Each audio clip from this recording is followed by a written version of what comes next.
सभी साथियों को नमस्कार। साथियों, आज आप सुबह से इंतज़ार कर रहे हो, जैसा कि हमारा कल का प्रदर्शन था उसमें आज बैठक बुलाई गई थी माननीय मुख्यमंत्री जी द्वारा। सुबह 10 बजे अपनी पूरी टीम महिला जी और पवन जी, मातृ संगठन के सभी सदस्य और स्वास्थ्य कर्मचारी संघ के सभी सदस्य वहाँ पहुँच गए थे। 10 बजे मुख्यमंत्री जी ने टाइम दिया और अपने ओएसडी को बोला कि भाई इनकी समस्या सुनी जाए। ओएसडी को हमने पूरा केस ब्रीफ किया, उन्होंने बताया, उन्होंने समझा। उसके बाद खुल्लर साहब से बात की, फिर खुल्लर साहब के साथ बैठक कराई। खुल्लर साहब ने हम वहाँ पहुँचने से पहले हेल्थ डिपार्टमेंट के अधिकारियों की बैठक बुला रखी थी और हमारे मांग पत्र पर उन्होंने काम किया हुआ था। फिर खुल्लर साहब ने आकर के बात की मातृ संगठन के साथ और बताया, साथ में हम भी थे वहाँ, कि भाई ये चीज़ है।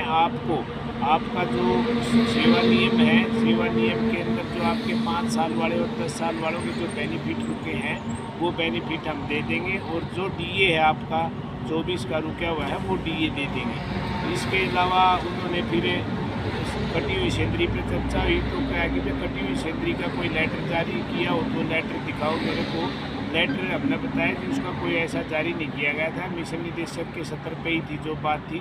फिर उन्होंने एसीएस साहब के पास भेजा, उनसे मिलवाया, उनसे बात हुई, उनसे भी यही सारी चीज़ें ब्रीफ करी गई।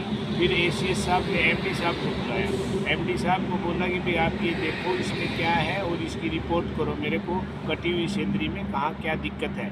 तो ये बातें हुई हैं साथियों। इसके बाद में ये जो रिपोर्ट मीटिंग की रिपोर्ट थी, ये हम फिर सीएम साहब के पास गए हैं शाम को 7 बजे, वहाँ 6 बजे के आसपास हम एंट्री करके थे और अब वहाँ से निकले हैं। निकल करके सीएम साहब को ये बात बताई है, तो सीएम साहब ने भी इस पर स्पष्ट कराया है कि भाई ये केंद्र की परियोजना है, जहाँ तक मेरी जानकारी है। मैंने इस पर पीछे भी चर्चा की है उनसे, लेकिन इस पर मैंने दोबारा बैठना पड़ेगा, दोबारा इस पर चर्चा करनी पड़ेगी। और ये अब विधानसभा सत्र चला हुआ है, तो 28 तारीख के बाद मैं बोलूँगा कि भाई कोई ऐसा टाइम निर्धारित कर दिया जाए, उस टाइम पे आप बैठक करेंगे और उसमें फिर इसका कोई न कोई समाधान निकालेंगे। इसी आश्वासन के साथ आज की जो कार्रवाई थी वो ये हुई। तो धन्यवाद साथियों।